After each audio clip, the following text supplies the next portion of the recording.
परीक्षा दिली. I qualified net, master झालो होतो. नेट झाल्यानंतर JRF भेटली, म्हणजे ज्युनियर रिसर्च फेलोशिप, आपल्याला काही माहीत असेल. मग त्याच्या PhD चालू केली पुणे विद्यापीठामध्ये. मी एका बाजूला PhD चालू केली, दुसऱ्या बाजूला MPSC परीक्षा.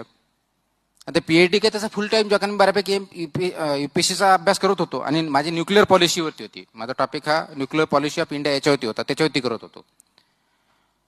म्हटलं काहीतरी आपण केलं पाहिजे म्हणून एक ॲडव्हर्टायझर लेक्चरशिप चालू केली.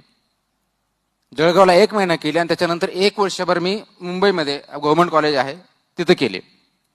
आणि मीनवाईल इकडचा MPSCचा रिझल्ट आहे, कारण मध्ये रिझल्ट येत नव्हता म्हणून तो एका बाजूला रिसर्च चालू, दुसऱ्या बाजूला MPSCच्या परीक्षाचं जे काय मध्ये चालू आहे, मेन्स देणं, प्रिलिम देणं ते चालू, आणि तिसऱ्या बाजूला lectureship.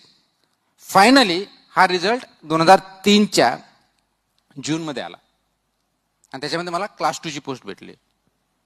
Accounts and finance class 2, त्याला आपल्याकडे जनरली कॅफ म्हणतात, पण क्लास 2 म्हटलं. आणि मी त्यावेळी विचार केला की आता लेक्चरशिपचा जॉब चालू ठेवायचा का नाही ठेवायचा, कारण ते म्हटलं तर नाही म्हटलं तर तुम्हाला जॉईनिंगला 6 महिने तर लागणार होते, गॅरंटीड होती, आणि UPSCचा अटेम्प्ट द्यायचा होता. तर मी तो कॉन्शियसली कॉल घेतला की नाही, आता मला लेक्चरशिप मी सोडून दिली, व्यवस्थित एक अटेम्प्ट करायचा. मध्ये लेक्चरशिप केली होती आणि PhD केली चालू होती. लेक्चरशिप करताना माझ्या लक्षात, ज्यावेळेस मी पेपर तपासायला घेतले त्यावेळेस माझ्या लक्षात आलं की आपण आता पेपर तपासताना उत्तरामध्ये काय अपेक्षित करतोय. नाही रिअलाइज, अरे याला आपण मार्क कमी का देतो, म्हणजे एकाला मार्क कमी देतोय, एकाला जास्त देतोय. म्हणजे लक्षात आलं की नाही, समथिंग इज रॉंग. म्हणजे मी ज्यावेळेस स्टुडंटच्या उत्तरामधून मी जी अपेक्षा करतो, ज्यावेळेस मी स्पर्धा परीक्षेला देतो त्यांची काय अपेक्षा आहे ज्यावेळेस विचार करतो, then I started thinking of दिस.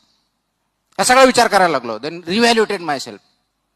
कारण अभ्यास जास्त काय करण्यासारखं नव्हतं, कारण सगळं जे काय होतं तो अभ्यास झालेला होता. अभ्यास म्हणजे माहिती झालेली होती.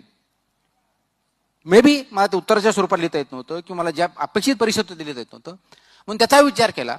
आणि ह्या 2004च्या परीक्षा घ्यायचं ठरलं. 2004चा अटेम्प्ट देताना विचार केला की अभ्यासापेक्षा रायटिंग ऑफ आन्सर्स आणि फिनिशिंग याच्यावरती फोकस करू, आणि तो फोकस केला. कशाच्या आधारे, जे मी लेक्चरशिप म्हणून ज्यावेळेस मी पेपर असेसमेंट केले, लेक्चर म्हणून ज्यावेळेस मी काम केलं, त्यावेळेस माझ्या काही गोष्टी ज्या लक्षात आल्या तो विचार केला. आणि मग त्याच्यातून हे याला स्ट्रक्चर्ड आन्सर्स, म्हणजे हे तुम्हाला थिओरिटिकल कुठेच भेटणार नाही, हे माझं मी फ्रेम केलेलं आहे.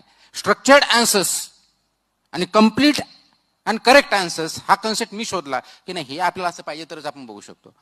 मग ते उत्तराचे काय पार्ट, 1 2 3 4 9 जे काय असेल ते पार्ट, कसला प्रश्न असला काय पाहिजे, आणि त्या दृष्टिकोनातून बघितलं. मग माझ्या हे लक्षात आलं की मला माहिती नसली तरी मी उत्तर लिहू शकतो.